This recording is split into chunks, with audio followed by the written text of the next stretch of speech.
Olá, pessoal! Bem-vindos a mais um episódio do Podect. Eu sou Márcio Henrique Barbosa e hoje eu estou sozinho nessa abertura, mas logo estarei acompanhado aqui de pessoas muito queridas para uma conversa muito especial, como sempre são os nossos episódios. Mas estou aqui sozinho para dar essas boas-vindas ao retorno do Podect. Ficamos ausentes aí por alguns meses, mas nesse período a gente estava gravando a segunda metade da temporada e estávamos também envolvidos em outros projetos da ACBS Brasil, do SIGACT. Recentemente tivemos a conferência internacional da ACBS em New Orleans. Eu, a Silvia, a Tati tivemos oportunidade de estar presentes lá. Tati apresentando trabalho, inclusive, e foi muito legal poder ter contato, convívio aí com alguns outros colegas aqui do Brasil e de outros lugares do mundo. E em breve, em novembro, teremos a oportunidade de estarmos juntos aí também com os nossos ouvintes no encontro brasileiro, né? No encontro da SBS Brasil, que vai acontecer em novembro em São Paulo. Olha, eu suspeito que quando esse episódio for ao ar, as inscrições já vão estar esgotadas, mas se alguém está ouvindo aí e não se inscreveu ainda, vale pelo menos dar uma conferida, vai que, né?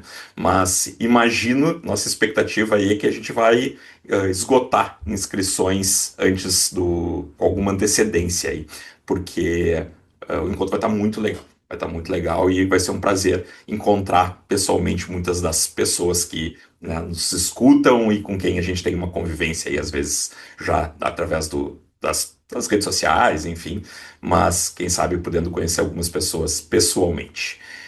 Pessoal, voltamos para essa segunda metade de temporada de 2025 e nessa segunda metade nós vamos ter, assim como a gente teve na primeira, 5 episódios. E os episódios vão sair quinzenalmente, como estavam saindo, né? Na verdade, não sei que termo se usa para isso, né? Mas de 2 em 2 semanas, a cada 14 dias, vocês terão aí um episódio novo até a gente fechar essa sequência.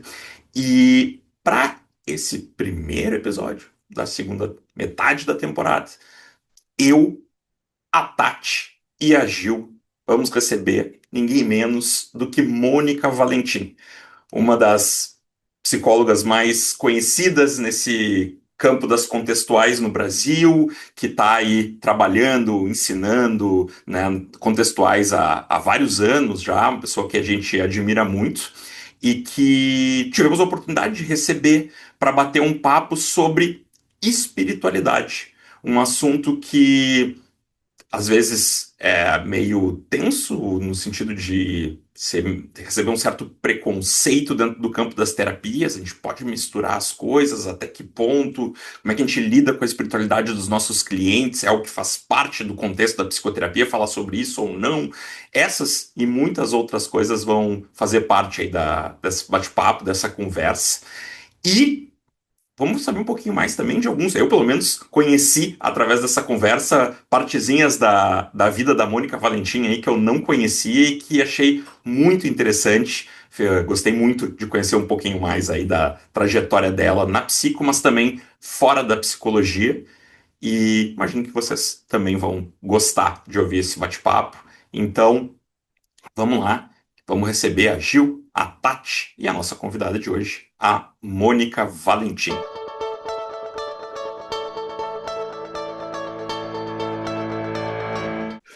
Mônica Valentim, muito bem-vinda ao Podect. É um prazer te receber, te ter aqui com a gente hoje.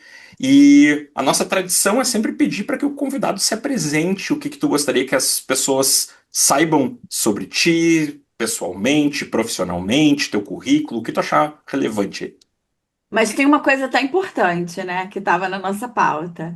Você se apresentar para as pessoas no sentido de o que você acha importante elas saberem sobre você que elas ainda não saibam também, porque você é muito conhecida, então a gente quer novidades. Olha, bom. Primeiro, obrigada, gente. Primeiro, eu tô feliz que tenha dado certo finalmente, né? Porque foi uma série de intempéries aí no meio, né? Mas finalmente, que bom.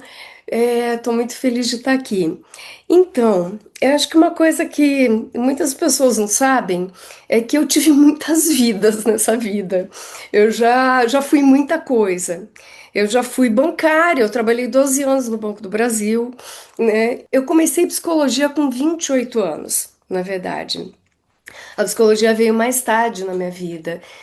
Antes disso, eu queria ser bailarina. Então, eu mudei para São Paulo, morei em São Paulo para tentar seguir carreira de bailarina. Eu fui muito ligada às artes. Eu estudei piano, durante 8 anos. Eu cantava em barzinho quando eu comecei a fazer faculdade. Então, eu fui fazer psicologia na Unesp com 28 anos, e aqui em Bauru, onde eu moro agora de novo. E na verdade eu nunca imaginei que eu fosse ser behaviorista, porque eu tinha toda uma ligação com essa coisa da dança, da música e tal, e tinha uma relação muito forte também com a espiritualidade. Então eu achava que eu ia ser junguiana, ia ser, sei lá, haitiana, qualquer coisa. Agora, eu não fazia nem ideia quem que era Skinner, gente, quando eu entrei na faculdade, né? E aí eu acabo saindo da faculdade como behaviorista. Então, eu fiz a faculdade na Unesp, acabei daí engatando no mestrado, doutorado, e essa é a minha vida. Daí, assim, essa mistura, esse vai e vem, de vez em quando eu volto também para essas outras coisas. Hoje em dia, dançar não dá mais, não tenho condições físicas. Mas é isso. Acho que essas são as histórias sobre mim que poucas pessoas sabem. Mas que Amor, você é legal. perfeita.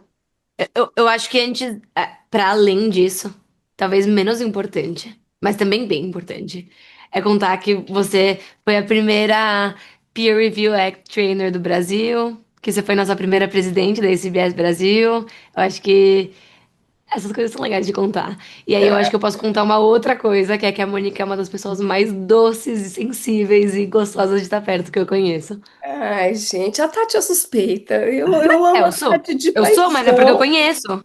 Quando a gente conhece, a gente vira suspeito. Ou não, se a pessoa é muito chata, a gente, tipo, só não gosta mais dela. Ai, meu Deus do céu. Eu já vou começar a chorar nesse negócio logo de cara. Mas que Sim, a legal, gente Mônica. Eu não sabia pode. essas histórias. Eu fiquei surpreso com essa trajetória aí. É muito louca, né? E tem coisa melhor do que entrar na faculdade sem saber quem é Skinner, né? Eu também entrei, não tinha nem ideia. Eu lembro que Também essa não. primeira semana de aula, uma professora perguntou, o que eu já acho hoje uma pergunta absolutamente descabida, assim, para os alunos do primeiro semestre. Vocês já sabem o que que vocês querem fazer na psicologia? Né? Porque a Ai, resposta, Jesus. a resposta certa é não, né? Essa é a resposta certa. Mas aí uma colega levantou o braço e disse, eu quero ser freudiana. Eu pensei, caramba, só eu não sei o que eu tô fazendo aqui? Né? Eu não sei quem é freudiana. Né? Tipo, Só eu que não sei quem é Freud? É, Agora, eu só acho que bailarina dá para ser sim ainda, hein, é Mônica? Aliás, eu verdade. vim por isso, porque essa parte da sua vida eu sabia. Eu falei, essa não, tem que vídeo? estar. Sabia, porque eu já fiz uma aula com você que você falou isso, você trouxe fotos. E aí eu falei, não, nesse eu tenho que estar, porque eu sou a pessoa que ama dança. Então, Ai, que legal. Você sabe que eu morei no Rio também, né, Gil? Tem esse lado da minha vida também, né? morou. Então, nessa aula você fez uma linha da vida. Eu não me lembrava dessa parte. Ah, eu lembro dessa aula também. Agora Foi eu no dia de lab, eu acho. Oh, que legal. Deve ter sido uma aula sobre selfie. Tem tantos selfies, gente, que eu deve ter assim, já, tido. já me perdi no meio de todos, assim. E de um lado isso é bom, né? Porque agora eu não sei mais quem que é a Mônica, não sei mais de nada. Mo, você é o contexto pra tudo isso acontecer. Você é os olhinhos Ó, por trás desse rosto. Você já imaginou, assim, que depois, assim, você ouvir isso de uma ex-aluna, não é maravilhoso, gente? Muito bom. Mas, A Mônica, Mônica é tipo uma jovem anciã. Desculpa, Márcio, você quer Uma falar coisa jovem séria? Eu só tô anciã. fazendo piada, né? Eu tô no Não, modo piadinha. porque tem que Eu vou contar me isso, controlar. né, Tati? Porque assim eu falo, eu entrei na faculdade com 28 anos, daí parece que foi ontem, mas o ano que vem eu vou fazer 30 anos de formada, né? Eu falei jovem anciã. tá? Eu Jovem. sou uma jovem anciã, pronto. Mas é no sentido da sabedoria, eu quis dizer, entendeu, amor? Oh, adoro esses arquétipos, porque eu tenho um lado junguiano ainda, tá, gente? Dentro de mim. Ótimo. Você junta eu e a Mônica, o cancelamento vai vir na certa. Ah, certeza, já posso contar com isso. Mas, Mônica, hoje o nosso foco vai ser falar principalmente sobre espiritualidade. E eu queria começar perguntando como a Mônica define a espiritualidade, né? Nas tuas palavras, né? Como tu gostaria de, né, definir o nosso tópico para hoje. Posso fazer uma piada antes? Vai, Tati. Melhor não, né? Vou parar. Vai, agora vai. Não, eu ia só falar se ela fosse fundar, tipo, uma religião, assim, escrever a Bíblia dela, como é que ela definiria? É só isso que eu... Como é que os fiéis dela iam, né, poder ser espirituais. Eu já para ser cancelada de vez, eu ia falar, gente, duas sagitarianas aqui, né? Não tinha como dar bom, né? Mas aí equilibra com uma capricorniana e com o Márcio, é o que, Márcio? Libra. Ah, Libra, olha lá. vem Equilibra. trazer o Tem equilíbrio aqui pra coisas. gente, né? Por isso que eu tenho conseguido trabalhar com eles nos últimos vários anos e não ser cancelada, porque eles me organizam. Senão, Tipo, porque tu não estava falando nesse assunto até então. Agora a gente vai ter que rever Não, mas o essa. Márcio tem um ascendente em virgem. Só pode. É muito, ele é o cabeça organizada aqui. Que maravilha. Então, eu acho que eu vou tentar responder essa pergunta no contexto disso que eu estava contando para vocês. Nessa minha outra vida, eu tive uma canção que foi finalista de um festival da canção em Cascavel. Uma Nossa! canção que eu escrevi para um grupo, eu cantava num grupo de 8 mulheres, que se chamava Octoecos. Era um grupo vocal, e eu fiz essa canção para esse grupo, e essa canção se chamava Um. E tinha um trecho da canção que dizia assim: quando emprestamos nossa voz, no infinito ela encontra o eco da imensidão. Quando nada somos, somos muito mais do que jamais sonhamos. Coisas que nem desejamos chegam até nós. Eu fico nervosa de falar coisa minha. Muito mais que muitos, somos um só coração, uma só canção, só para nos dizer que temos que deixar de ser só um para sermos um só. Eu acho que a espiritualidade para mim tem a ver com isso. Tem a ver com esse deixar de ser só um para ser um só. Para mim, espiritualidade eu acho que tem a ver com essa busca de transcendência, da gente entender que a gente é poeirinha do universo, sabe? Uhum. A gente perdeu um pouco essa arrogância de que a gente tem uma importância enquanto indivíduo, mas ao mesmo tempo, enquanto todo, né, a gente talvez tenha alguma importância, né?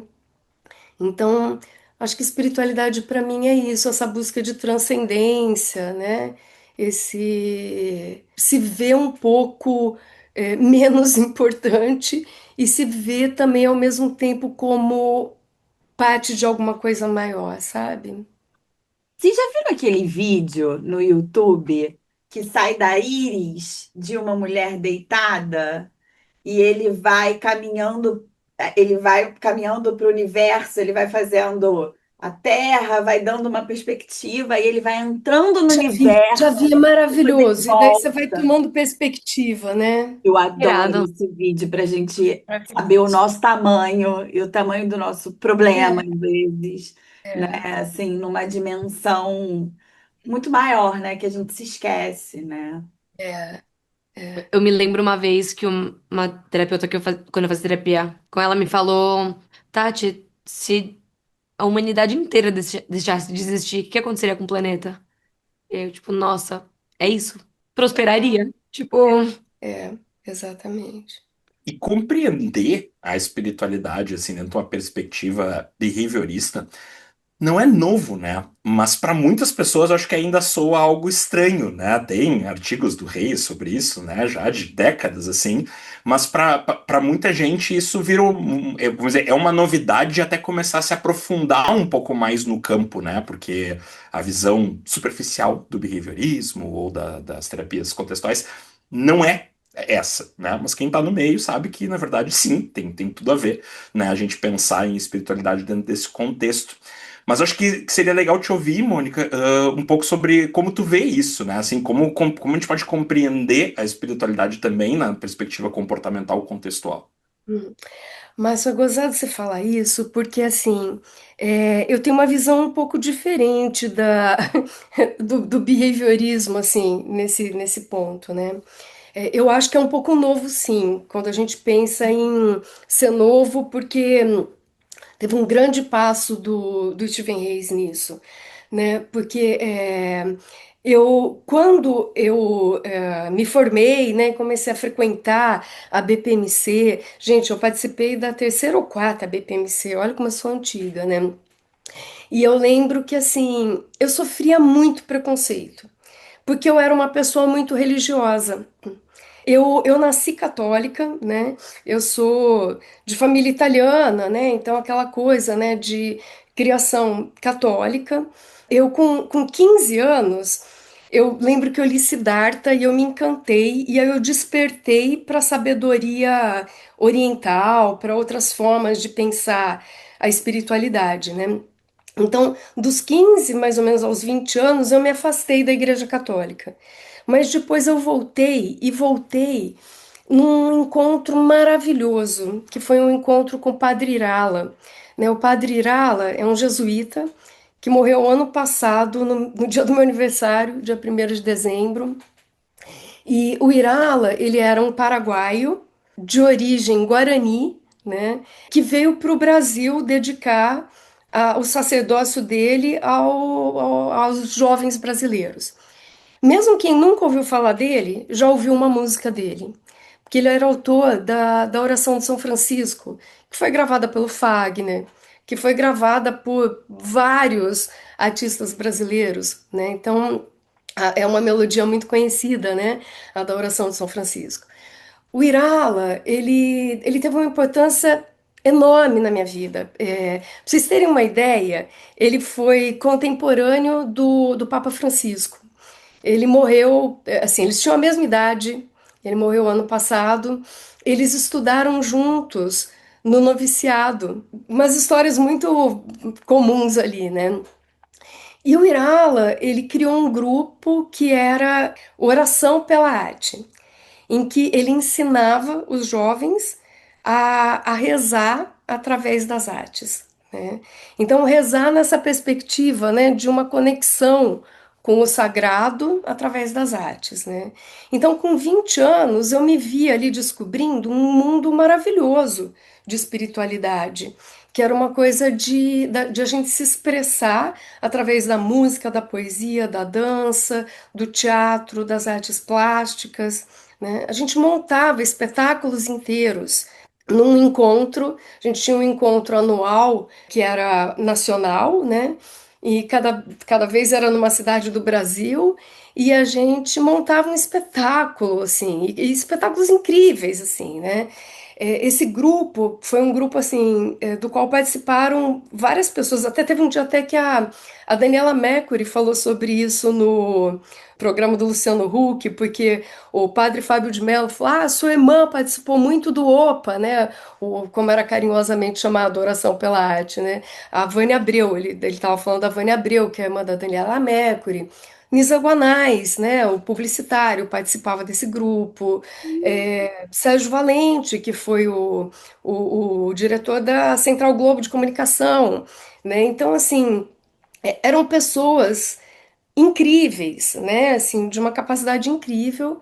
E eu fui cair nesse grupo, com esse padre que era demais. E eu conheci jesuítas, gente, que tiveram uma importância na minha vida, que assim, hoje em dia eu não sou mais católica, mas eu tenho grandes amigos jesuítas e eu devo muito da minha espiritualidade a eles, né? Então, assim, eu conheci um mundo que era esse mundo do questionamento livre, era esse mundo não dogmático, né? De realmente se permitir se relacionar com a espiritualidade de uma perspectiva não dogmática. E aí, quando eu viro behaviorista, eu me deparo, né, com as pessoas que tinha uma postura muito dogmática. Tipo assim, se você quer ser behaviorista, você não pode acreditar em Deus. Se você quer ser behaviorista, você tem que ser monista, né? Então era aquela coisa do Skinner. A minha dor de dente é tão física quanto a minha máquina de escrever, né?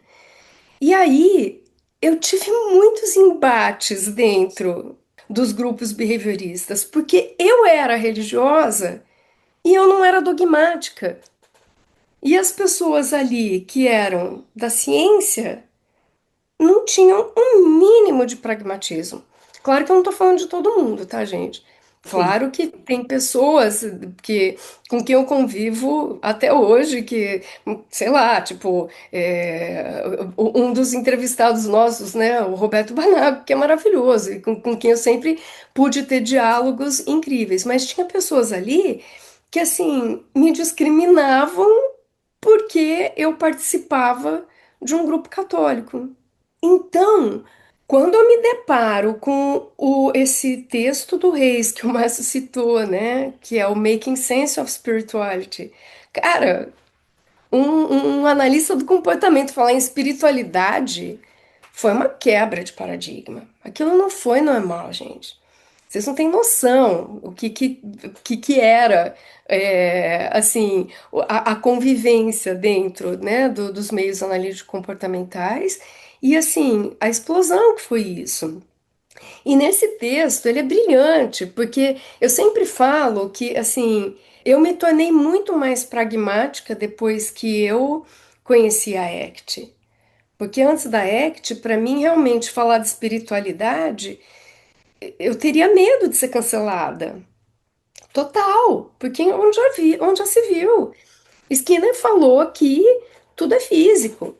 E eu dava aula, eu falava sobre isso, eu tentava até explicar como que um fenômeno como a eletricidade, por exemplo, que não é visível ali, você vê o efeito, você não vê a eletricidade passando pelos seus fios aqui, né?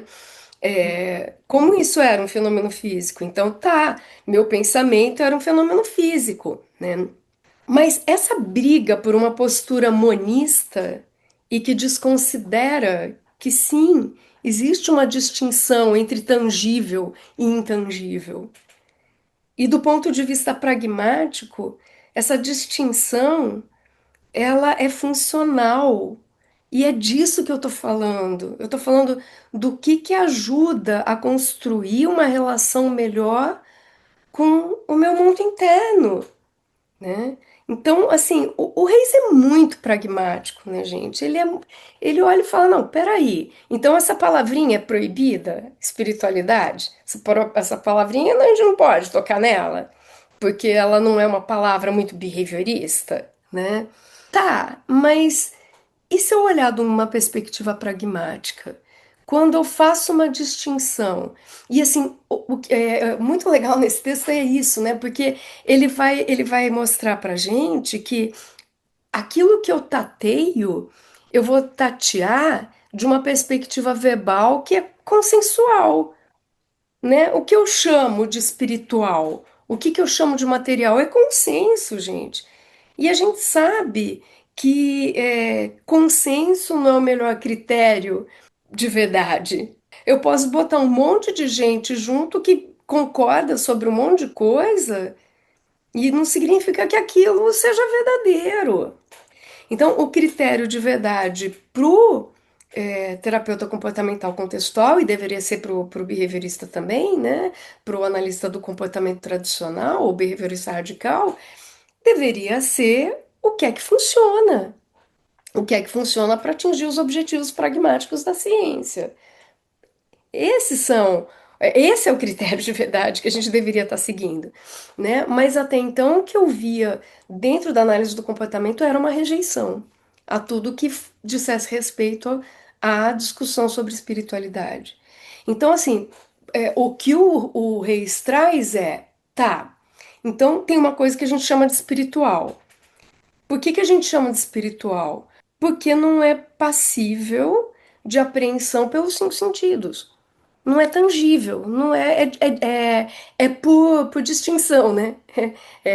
Ou por oposição, é oposto ao que é material, ou distinto, não sei exatamente se é tão oposto, mas é distinto do que é material. E aí, quando eu toco nisso, quando eu toco nessa experiência de transcendência, porque quando eu noto essa parte de mim que está notando, ela não é apreensível pelos cinco sentidos. E a experiência é uma experiência de transcendência, porque onde está esse eu que nota? Eu Uhum. falei para vocês aqui, né, que eu tive muitas vidas, né?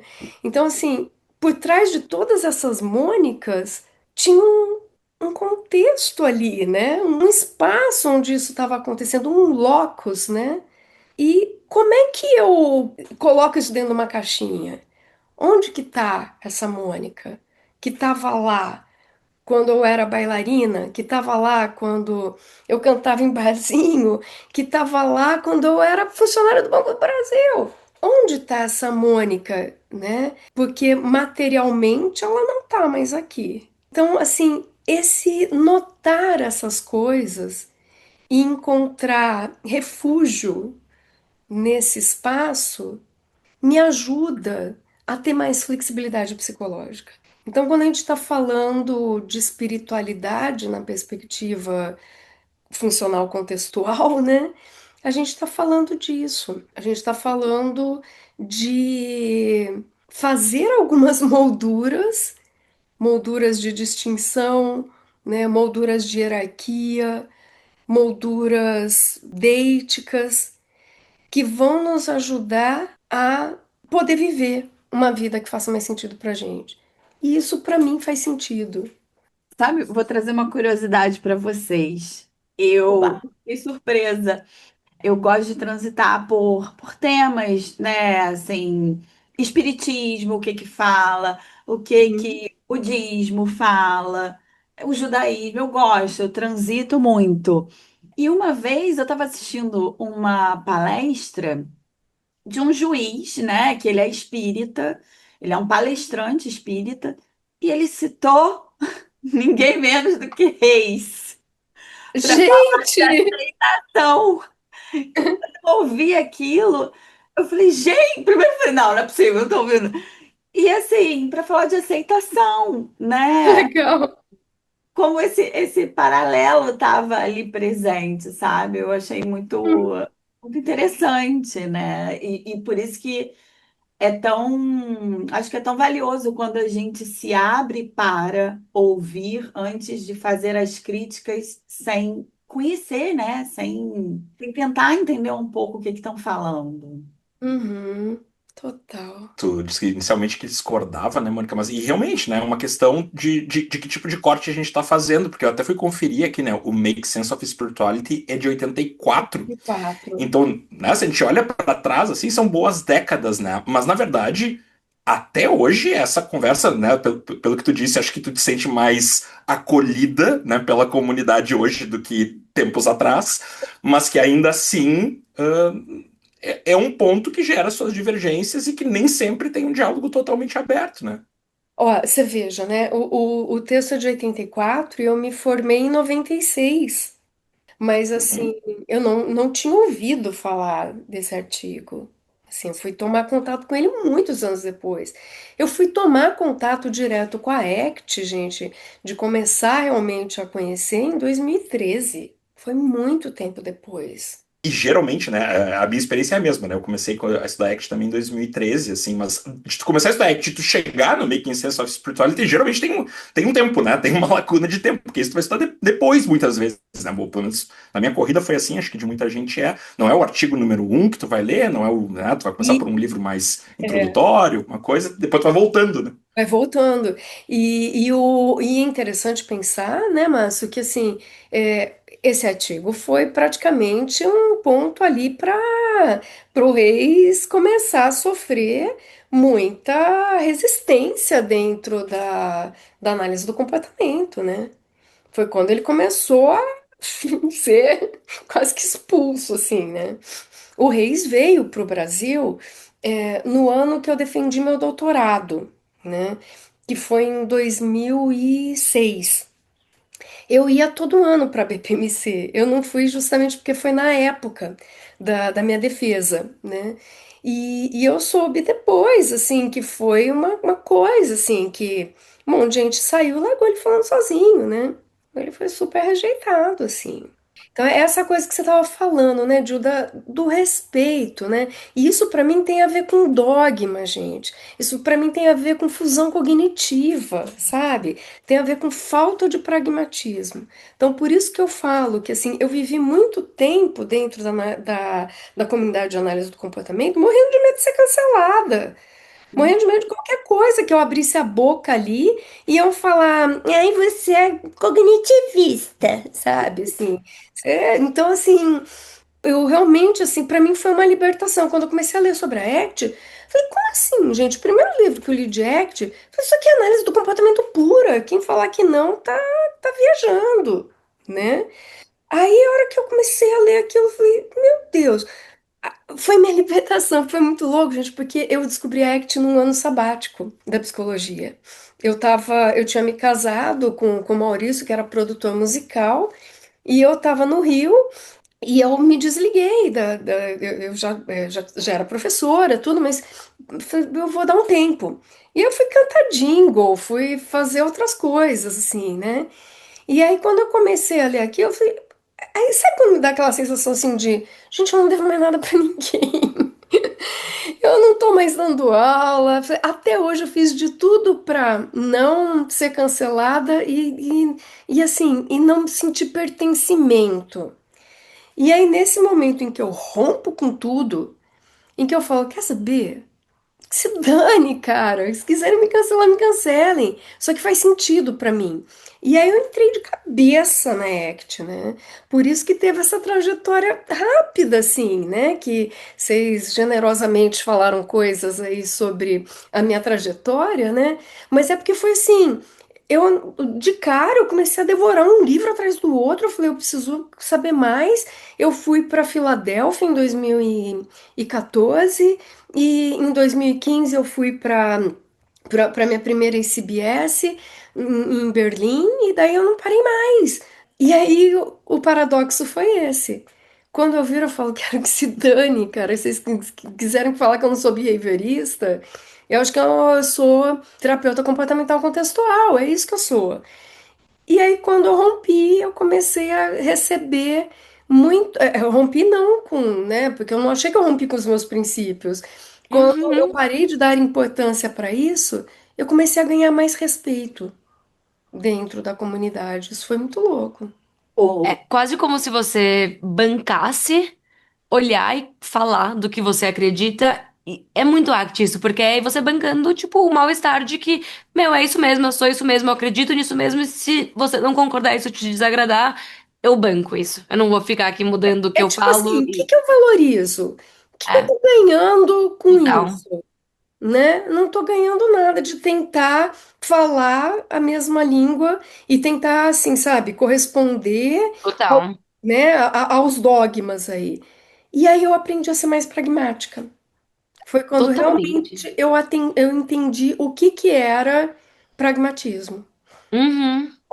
Mônica, você está falando. Ai, desculpa, Tati. Eu só quero fazer uma pergunta que talvez Ai. fuja um pouquinho do tema de hoje, mas é só tipo um parênteses pequeno. Quando você fala, amor, eu sou contextualista funcional, eu entendo, eu sei o que que você tá dizendo com isso, mas pra mim, isso, tipo, ser behaviorista radical é ser contextualista funcional, porque a gente tá olhando pra. Não, errei. Pra toda ação, pra todo contexto, comportamento dentro de um contexto. Tipo, a gente nunca deveria não estar fazendo isso. Com certeza, Tati, com certeza. Mas é que assim, eu acho que quando a gente, porque foi o que o Reis fez, né? Quando o Reis ele lança o contextualismo funcional, teve muita crítica do pessoal falando assim, ele tá falando a mesma coisa com nome diferente. Aham.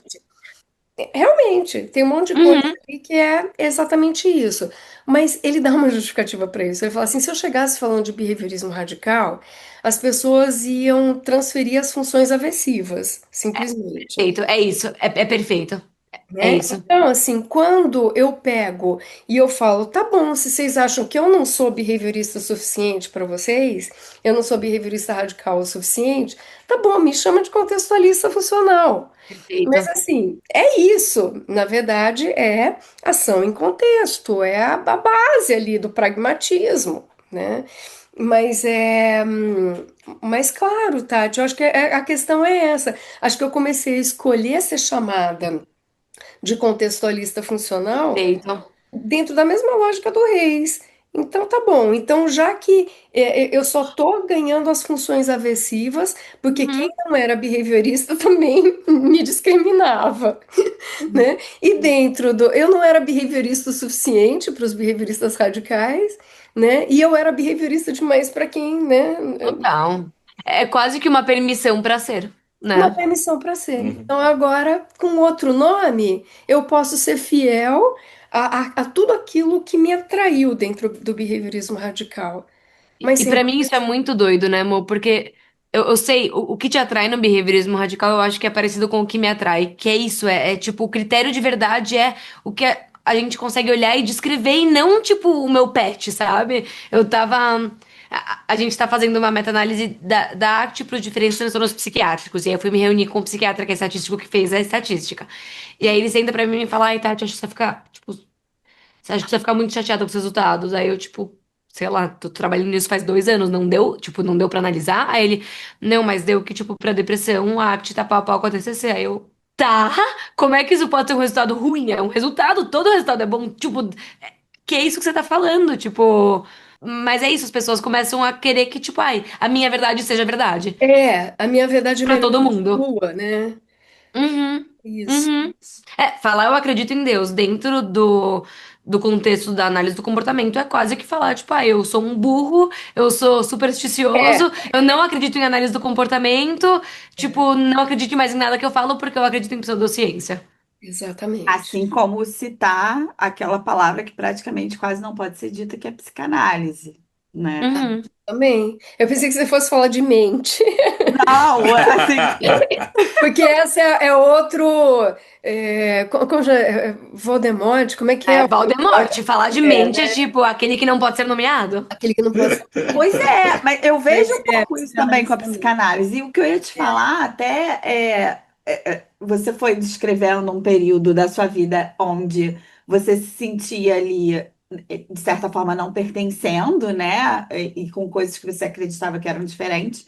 E eu fiquei Uhum. pensando, nossa, como você sobreviveu, né, nesse momento ao mundo acadêmico dessa forma rígida como era, e você com outras bases, né? Porque muitas vezes eu sinto que coisas que me formam, elas não estão só dentro das práticas baseadas em evidência.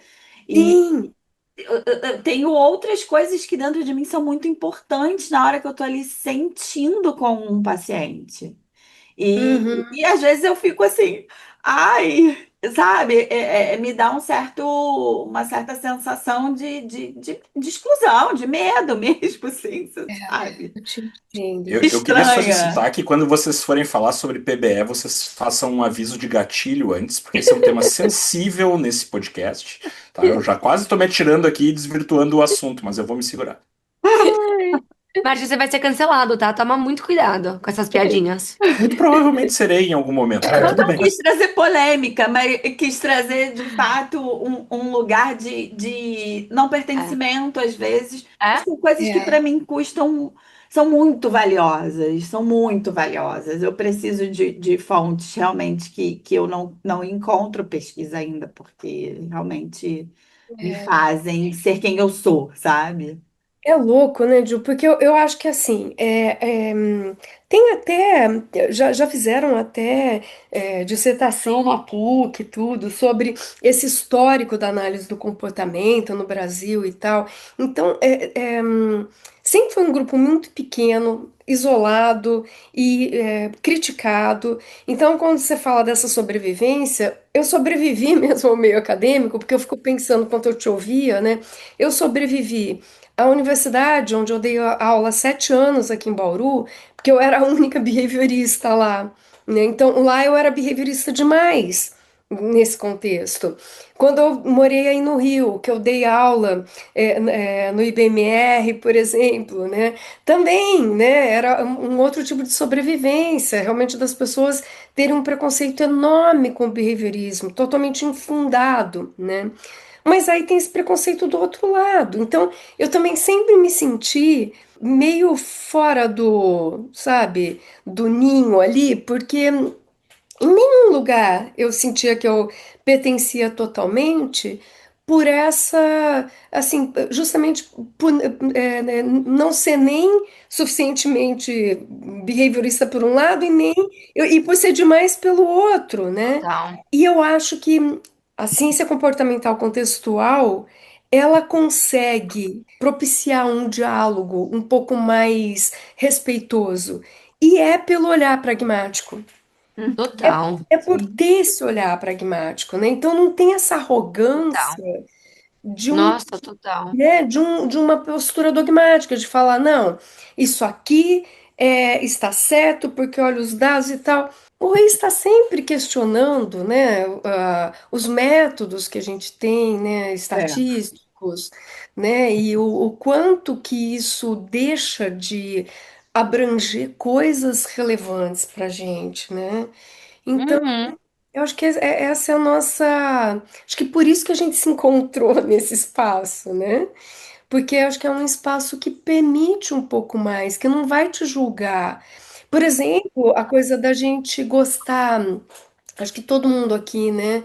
Quando eu comecei a ouvir o Kelly Wilson falando de logoterapia, né? Exato. Eu falei, meu Deus, né? Uhum. Gente, eu me encantei com o Viktor Frankl na Uhum. faculdade. Total. Eu não podia falar dele, porque era dogmaticamente proibido, né? Então, a gente poder. Quando você tem de verdade, gente, agora eu vou contar isso para vocês, esse é o segredo. Quando a gente tem realmente um olhar funcional contextual, você pode abrir espaço para todos os saberes. Você não precisa ser arrogante, porque é isso. Você vai poder avaliar a utilidade daquilo. Seu olhar vai ser em termos de função. Então, daí não tem espaço para essa arrogância de falar isso aqui não presta. Mas tava te ouvindo, Mônica, lembrei, né, daquela história. Talvez a gente até tenha citado em algum outro episódio, mas rapidamente relembrando, assim, que o Kelly Wilson conta, né, que ele teve uma aula sobre behaviorismo, ele achou interessante, mas ao mesmo tempo parecia muito distante das coisas que eram importantes para ele, né? E aí ele pegou o Em Busca de Sentido, que ele disse que andava embaixo do braço o tempo inteiro, foi na sala do professor e disse, eu quero saber como é que o behaviorismo explica isso. E ele disse, eu saí sem uma resposta, mas com uma vaga de estágio. Ai, Né? Ah, Nossa. sensacional! Nossa. Né? É sobre se explorar, né? E conhecer, ou, né? Buscar conhecer aquilo que não necessariamente nós temos todas as ferramentas, não está trilhado, né? Mas pode ser explorado, né? Não precisa fechar a porta para aquilo que a gente não tem um caminho reto, né? Hoje para desenrolar, assim. que é o argumento do Reis para explorar a espiritualidade no Uhum. texto, né? Uhum. Uhum. Uhum. Deixa eu perguntar uma coisa, Mônica. É uma impressão que eu tenho, não sei, vocês, né, vocês todas, né, se vocês compartilham disso, porque tu falou, a gente tá falando sobre espiritualidade, mas tu falou também sobre a tua jornada, né, por religião. A Gil comentou sobre a questão também de gostar de estudar e conhecer perspectivas de diferentes religiões. E eu tenho a impressão que no cenário de hoje me parece que é bem mais aceito que a gente fale e tome uma perspectiva pragmática sobre espiritualidade, mas eu tenho a impressão que para falar de religião tem bem mais barreira. Né? Se a gente fala de uma Total. espiritualidade desconectada, é mais. É ok, a gente pode explorar esse fenômeno, né? Religião não vamos falar muito sobre isso. Eu acho que sim. Eu vejo, Total. por exemplo, né? Hoje eu me vejo como uma praticante não muito dedicada budista, né? Assim, eu já fui uma praticante mais dedicada ao budismo. Não tô mais dedicada. É mais fácil as pessoas aceitarem isso, porque, afinal de contas, o budismo não é uma religião. Agora, eu já vi gente dentro da nossa comunidade falando que se sentia discriminada por ser evangélica, por exemplo. Uhum. Então, realmente, eu acho que tem uma diferença aí, né? Falar sobre espiritualidade, ainda que não seja totalmente liberado, tem mais espaço do que falar de religiosidade, né? Sim. E como essas questões relacionadas à espiritualidade, religiosidade, aparecem na tua prática clínica? Como tu Posso fazer uma trabalha? pergunta antes disso? Claro, claro. É muito doido, né, amor? Porque eu acho que um pouco do preconceito que a nossa comunidade tem com a religiosidade é que, isso é dogmatismo, são dogmas, a gente é pragmáticos.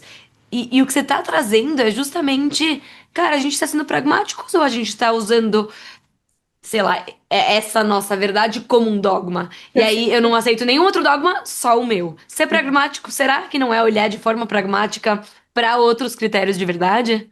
É exatamente isso, Tati. É exatamente isso que eu queria trazer como reflexão.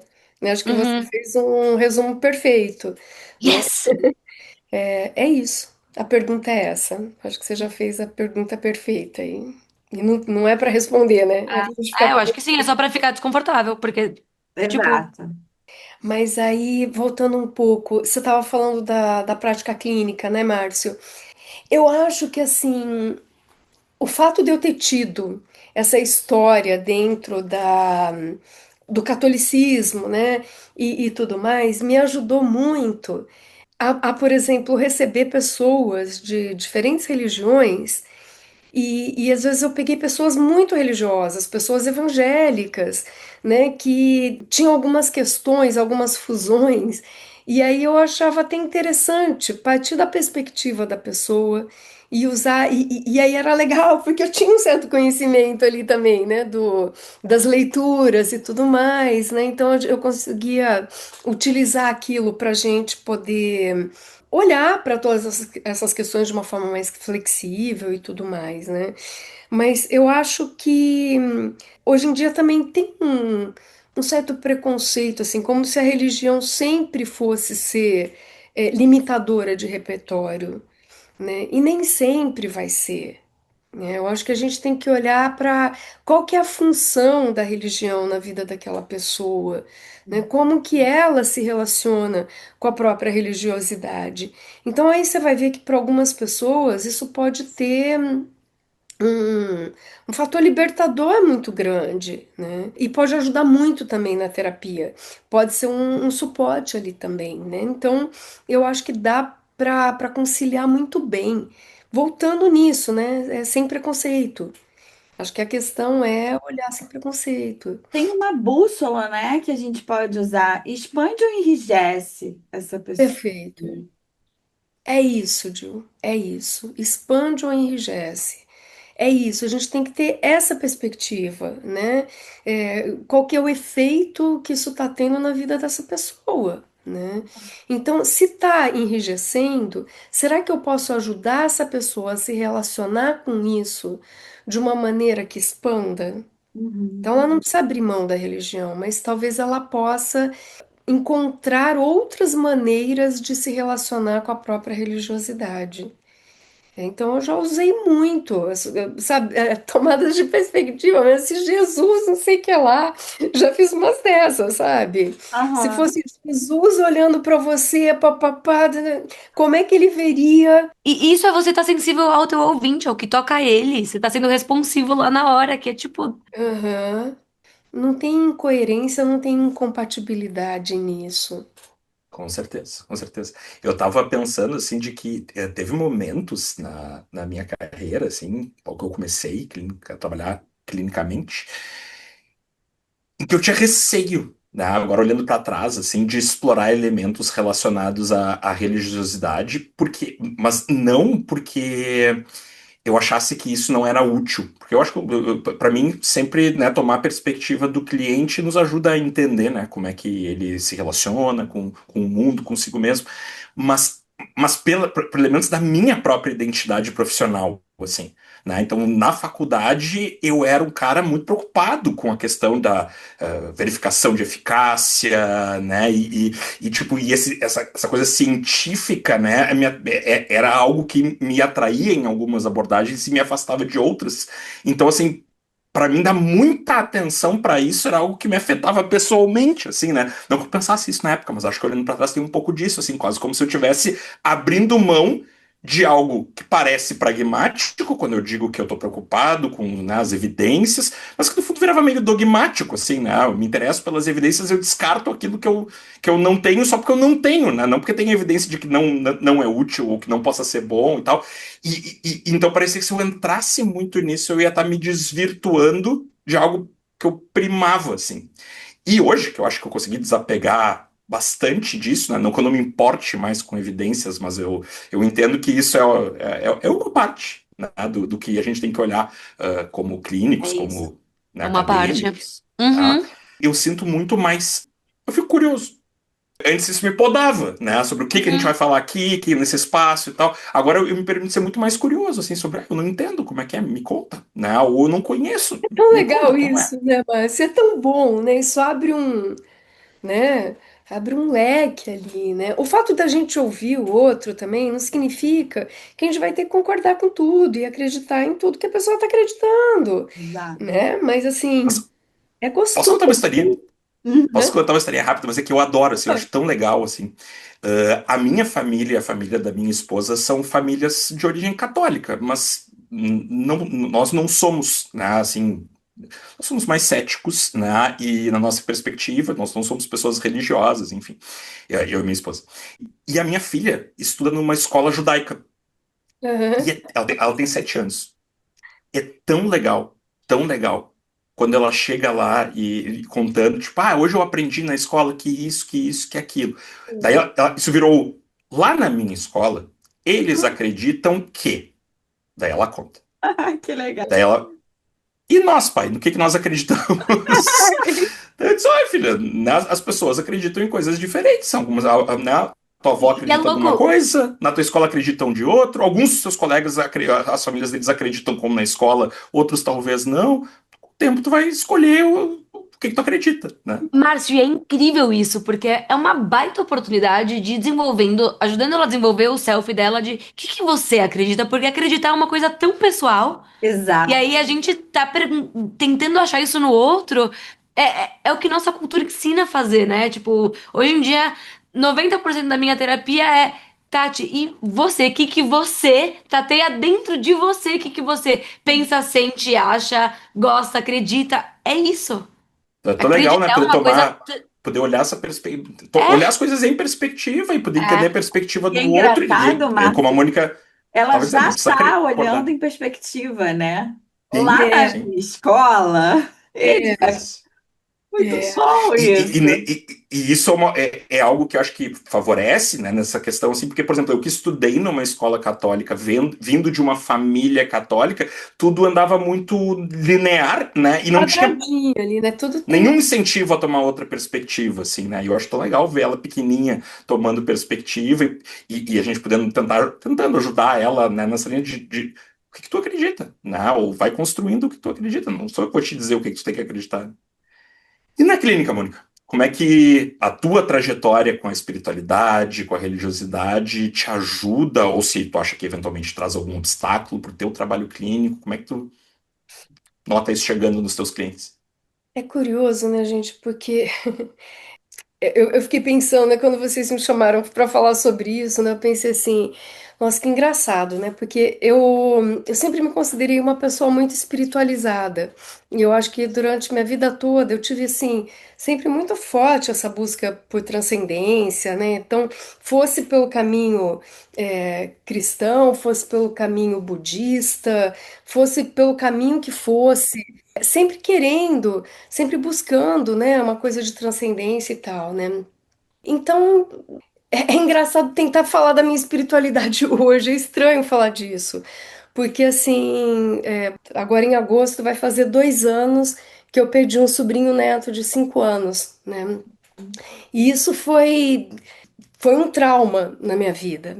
E foi uma coisa assim que abalou a minha espiritualidade. É curioso eu estar falando aqui de espiritualidade quando eu estou num momento da minha vida em que eu tô mais desconectada e que assim tô mais tentando resgatar alguma conexão, sabe? Tô tentando encontrar algum caminho para voltar um pouco para esse lugar, sabe? Esse lugar de acreditar que tem alguma lógica dentro dessa realidade que eu vivo, que tem alguma coisa maior do que eu, que alguma coisa faz sentido aí, sabe? Então, na realidade, eu não sei se a minha espiritualidade tem entrado em jogo nas minhas relações, mas eu tô sempre muito aberta para ouvir sobre a espiritualidade do outro, né? Então, eu gosto quando as pessoas me contam, eu gosto quando elas, porque assim, na época em que eu me sentia mais conectada, eu percebia muitas coincidências na minha vida. Uhum. Sei lá, muitos vão chamar de meras coincidências, mas que eu percebia como alguns sinais, assim, sabe? Diálogos, talvez, sabe, com algo maior do que eu, assim, que eram muito presentes, né? Então, quando alguém traz alguma coisa assim, eu valorizo muito. Eu respeito muito e eu acho importante que a pessoa tenha isso, porque no fundo é isso que a gente está buscando. A gente busca conexão, a gente busca se sentir parte mesmo, né? A gente busca se conectar com a vida, com a natureza, com as pessoas, com os animais, com Deus, com uma, sei lá, né? A gente busca isso, conexão, né? Então, eu não sei se eu sei dizer assim, sabe, como que a minha espiritualidade entra nisso, porque eu tô bem desespiritualizada nesses últimos tempos, né? Assim, esse lugar de dor em que eu me encontro, ele parece que tá bloqueando um pouco isso, sabe? E eu espero, em algum momento, me reconectar. Mas nesse momento eu preciso ser sincera e dizer que eu ando muito desespiritualizada. Ai, Mônica, eu queria te dizer assim que a tua experiência lá, ela tocou, né? Você compartilhou isso e quem te segue, acho que pôde sentir, né, esse momento. E eu acho que esse assunto que a gente está falando aqui hoje, ele também me lembra, né, a minha perda importante na vida. Eu perdi minha mãe relativamente nova, eu tinha 30 e poucos anos, eu estava grávida no momento que ela estava muito doente, né, com uma coisa muito séria. E e assim, sabe, eu acho que se não fosse todo esse arcabouço, assim, da vida menos comprovada, menos inexplicada, toda a conexão humana, assim, que eu tive naquele momento, porque, assim, eram pessoas, amigos que sou budista, posso ir lá? Eu sou do Reiki, posso ir lá? E eu, pelo amor de Deus, pode, vai lá. Eu De sou tudo. evangélico, posso ir lá? Pode.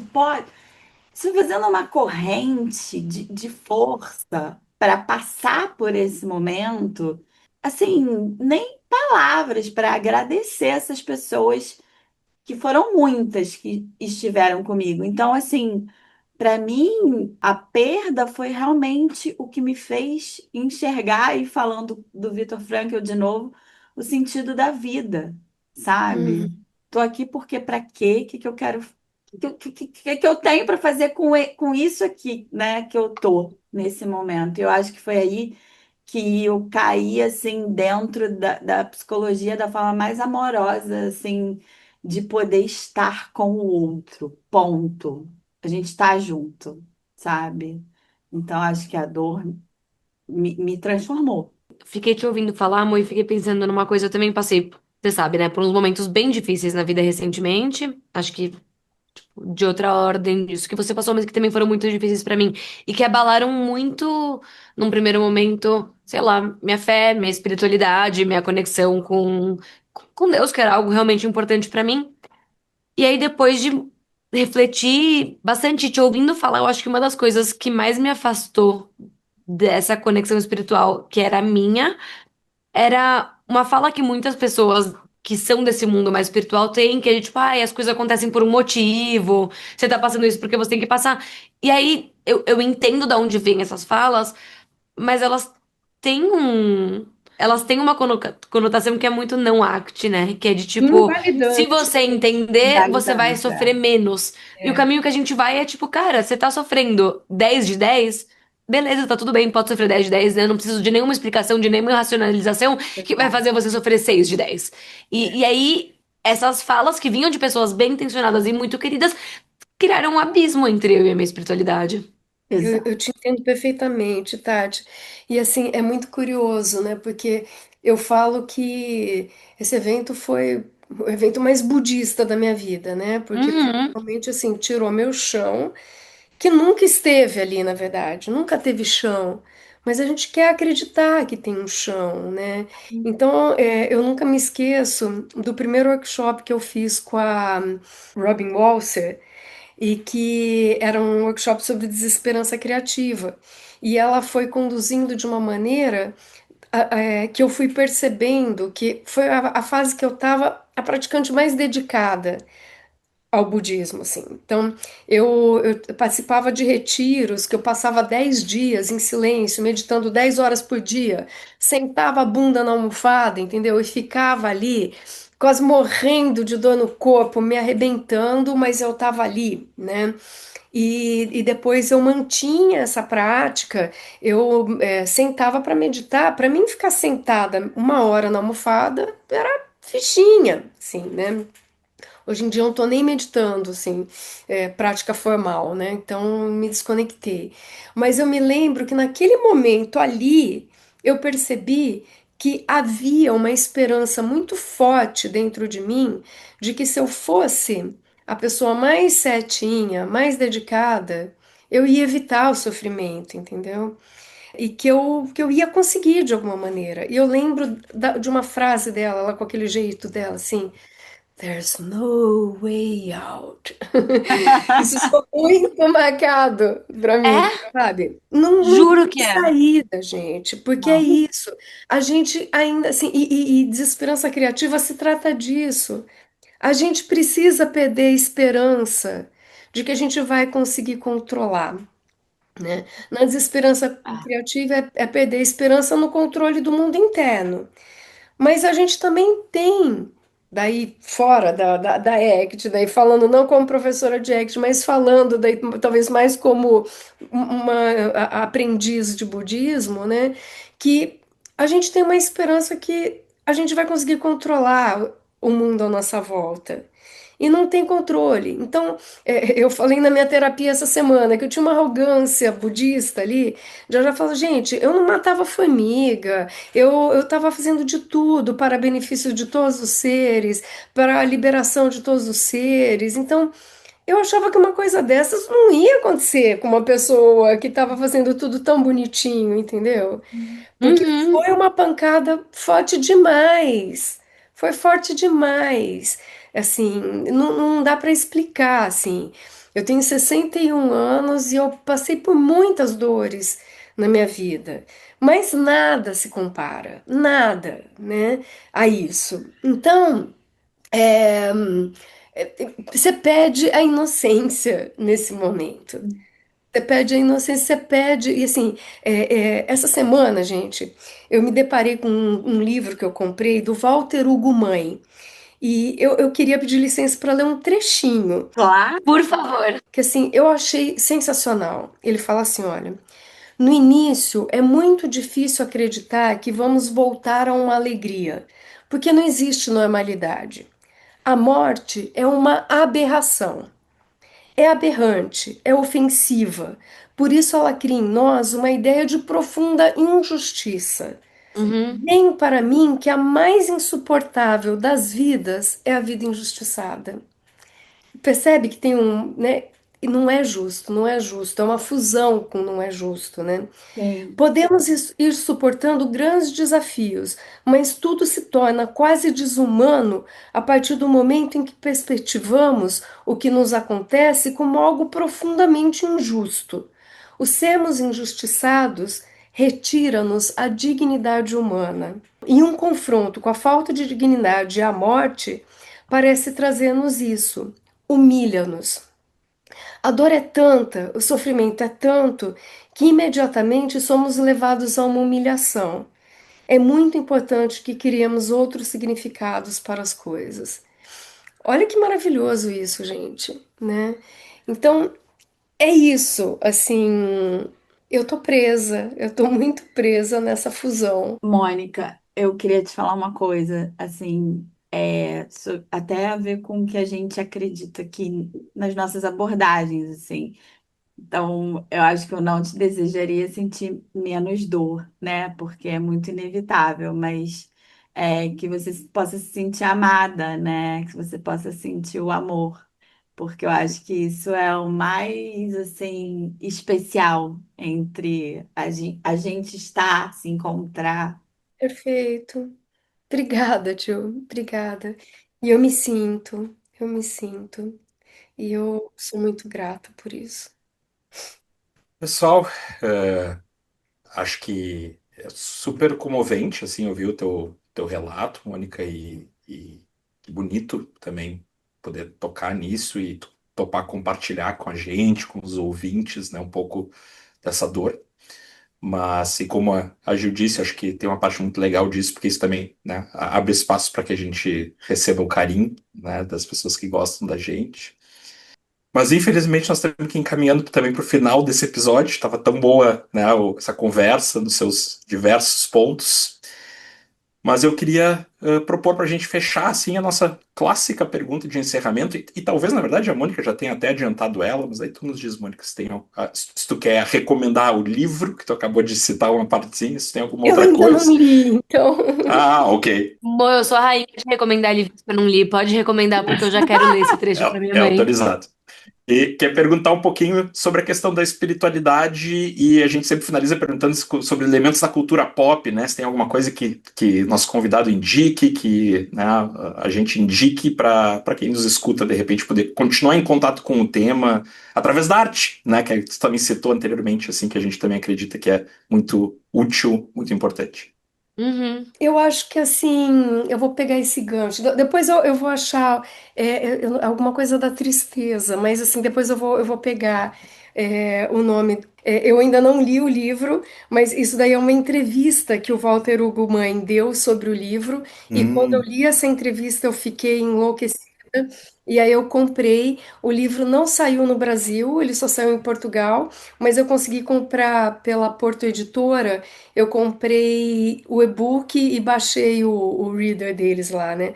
É Educação da Tristeza, o nome do livro. Uau, que legal. Mas o que eu queria falar é talvez de uma música que me toca muito, que é Gente Humilde. E tem uma frase dela, né, que diz: Eu que não creio, peço a Deus por minha gente, né? Caraca. Eu adoro essa frase porque eu acho que ela tem muito a ver com o meu estado atual, assim, né? É, eu me lembro muito de quando eu era católica, que tinha um padre que eu gostava muito, que ele sempre falava que tem uma diferença grande entre fé e certeza, né? Falava assim, quando você tem certeza de alguma coisa, né, você não precisa ter fé, né? A fé, ela vem para preencher os espaços onde a gente não tem certeza, né? Então, a fé, ela tá ali presente, assim, é uma esperança, né, de que haja alguma coisa, um depositar ali, né, um pouco das nossas esperanças, justamente porque a gente não tem certeza, né? Então a gente não tem como ter certeza da existência de uma outra vida, a gente não tem como ter certeza da existência de Deus, né? Não tem como ter certeza dessas coisas, né? As pessoas têm fé. E eu lembro que o Dom Helder Câmara, que eu era apaixonada por ele, uma vez perguntaram para ele se ele tinha certeza da vida eterna, não, de que ele ia para o céu. Ele falou assim: não, eu tenho uma grande esperança. E ele foi muito criticado, porque algumas pessoas acreditam que você tem que ter certeza para ganhar a vida eterna, né? E eu deixo um pouco, acho que isso, né? Acho que a gente não tem certezas, a gente não tem, né? A gente tem muitas dúvidas sobre muitas coisas, e é muito difícil conviver com todas as dúvidas que a gente tem nessa vida, né? Então, talvez cultivar a espiritualidade seja esse cultivar um pouco dessa esperança, né? A esperança de que haja algo a mais, tentar cultivar um pouco desse espaço de transcendência, né? E para a gente poder ter um pouco de refúgio no meio de tanto sofrimento, porque a vida traz muitos sofrimentos, né? Então acho que é isso. Eu que não creio, peço a Deus por minha gente. Eu peço muito pelas pessoas que eu amo, por vocês, né? Pelos amigos, que eu realmente desejo que as pessoas sejam felizes e se libertem do sofrimento, com muita esperança. Amor, eu te acho tão, tão sábia.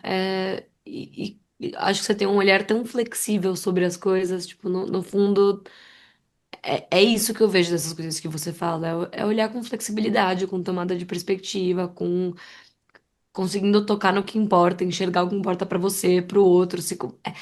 É tipo a fé como uma ação comprometida com essa conexão que é o que importa. É a coisa mais linda de ouvir. Tati, bom, eu te amo. E assim, ouvir coisas boas de você também sempre é muito bom para mim. Obrigada. Mas Obrigada por é. esse olhar generoso sobre mim. Obrigada. Tati, Gil, Olha, eu quero indicar Clarice Lispector, Aprendendo a Viver. Eu amo a Clarice muito. Ela é uma mulher judia, mas que traz a espiritualidade presente em todos os textos dela. Ela é questionadora e eu amo isso nela, no fato dela ser sempre questionadora e intensa, porque eu acho que a Clarice foi uma mulher intensa e inconformada, sabe? Então eu gosto muito disso nela. Então eu recomendo esse livro. Gostei, Joe. Tati. Eu vou recomendar um livro que eu também não li e que a amiga que tá aqui comigo recomendou no comecinho do nosso podcast. Ela ouviu assim de lado e ela recomendou, e aí eu dei uma olhada nele e eu achei que super cabe, que pode ser legal. Inclusive, ele me parece um livro infantil, então eu acho que trazer isso pra clínica infantil, se alguém que tá ouvindo a gente trabalha com crianças, pode ser super legal. O livro chama Zoom, Zoom, e eu acho que fala muito dessa tomada de perspectiva. Legal! Que legal. E eu vou indicar uma música, All Things Must Pass, do George Harrison. Toda a parte da carreira solo dele, né, fala bastante sobre questões de espiritualidade. Essa é uma das mais famosas. E tem um trechinho ali que diz, né, o pôr do sol não dura a tarde toda, uma mente pode soprar essas nuvens para longe. Depois de tudo, meu amor acaba e precisa ir. Nem sempre será cinza. Tudo deve passar, tudo deve morrer. Uau, Hum. lindo. Ai, Márcio, posso aproveitar e indicar um outro vídeo? É tipo, Pode? é um vídeo do YouTube, tá? Porque eu tô hoje super séria, né, com minhas indicações acadêmicas. É, é um vídeo que, quando faleceu a minha avó, faz tipo, acho que uns 8 anos, assim, meu mundo caiu. Foi tipo, ela era assim, o meu alicerce, a minha. E o da minha mãe também, a gente era, tipo, apaixonados por ela e foi muito do nada e foi muito difícil, foi muito duro pra todo mundo. E aí eu me lembro que tinha esse vídeo que ele parece, tipo, engraçado e tosco, mas minha mãe me mandava ele assim, um dia também, falando, Tati, isso vai passar. Que é um rapaz do YouTube, ele chama Muhammad Ali. E ele fica falando, tipo, isso vai passar. E quando as coisas estiverem boas, aproveita, porque isso vai passar. E quando as coisas estiverem ruins, tá tudo bem também, porque isso vai passar. Que traz essa noção de transcendência, né? Que pra mim é o que me conecta com o espiritual, com a fé preenchendo a lacuna da incerteza. O Nino, acho que ele quer também. Peraí. Tem uma dica? Uma audica. Oi, meu amor. Ui, a O Nino está no gordinha. vídeo nesse momento, para quem só está nos ouvindo no Spotify. Gente, o Nino tá de coletinho, de cabelinho cortado. Parece de Maria Chiquinha, amor. Olha. Mônica, teus tchauz e teus contatos, teu tchau e teus contatos para o pessoal encontrar o teu trabalho aí. Bom, no Instagram eu tô como Mo Valentim. Todo mundo me chama de Mo, né? Então já fica Mo Valentim, @Mo Valentim. O que mais que você falou, Márcio? Me perdi. E teu tchau. Se quiser Meu deixar mais algum tchau. contato, teu tchau para nossos Seu ouvintes. contato eu queria agradecer, só assim, não é sempre que a gente tem a oportunidade, né, de conversar sobre esses temas, eu achei que foi super terapêutico, gente. A gente podia fazer isso toda semana, não sei se a gente combina. E então agradecer e dar os parabéns por esse trabalho que vocês estão fazendo, porque é maravilhoso. Eu tenho adorado, tô achando incrível esse podcast. Obrigado. Gil, teu tchau. Beijo, gente. Amei estar aqui, foi emocionante. E vocês me encontram no Diálogos Somam no Instagram. Tati. Um beijo, amor. Eu amo você. Obrigada por ter vindo e por ter passado essa manhã com a gente. E Márcio e Ju também é sempre uma delícia. Vocês me encontram no @Tatiana Coab Cafif. Estou no Instagram nesse momento. É isso. Tchau, galera. E eu sou Márcio Barbosa. Vocês me encontram através do @Márcio E. Barbosa. O Podect é uma iniciativa do SIGACT que vocês encontram lá no @SIGACTBR, que por sua vez é parte da ICBS Brasil, @ACBS Brasil. Não deixem de seguir as nossas redes, de se associarem a ICBS Brasil se ainda não são sócios e de continuar acompanhando aqui. Esse é só o primeiro episódio da segunda parte da temporada. Temos Yes! outros pela frente com ótimos convidados. Muito obrigado, Mônica. Muito obrigado para todo mundo que nos acompanhou até aqui. E até a próxima. Branco, forte, fraco, masculino, feminino, cada um com seu espaço, cada um no mesmo espaço. Somos todos uma parte, mas no todo somos uma perfeição da união que nos faz semelhantes. Mesmo embora pareça distante, o sonho de sermos o mesmo canto que ecoa em cada canto. Quando emprestamos nossa voz no infinito, ela encontra o eco da imensidão. Quando nada somos, sermos tudo que jamais sonhamos. Coisas que nem desejamos chegam a nós. Muito mais que muito, somos um só coração. Uma só canção só para nos dizer que temos que deixar de sermos um pra sermos um só. Preto, branco, forte, fraco, masculino, feminino, cada um com seu espaço, cada um no mesmo espaço. Somos todos uma parte, mas no todo somos uma perfeição da união que nos faz semelhantes. Mesmo embora pareça distante, o sonho de sermos o mesmo canto que ecoa em cada canto. Quando emprestamos nossa voz no infinito, ela encontra o eco da imensidão. Quando nada somos, temos tudo que jamais sonhamos. Coisas que nem desejamos chegam até nós. Muito mais que muito, somos um só coração. Uma só canção só para nos dizer que temos que deixar de sermos, lembra sermos um só. Mesmo canto que ecoa em cada canto. Temos que deixar de sermos, lembra ser deixar de sermos.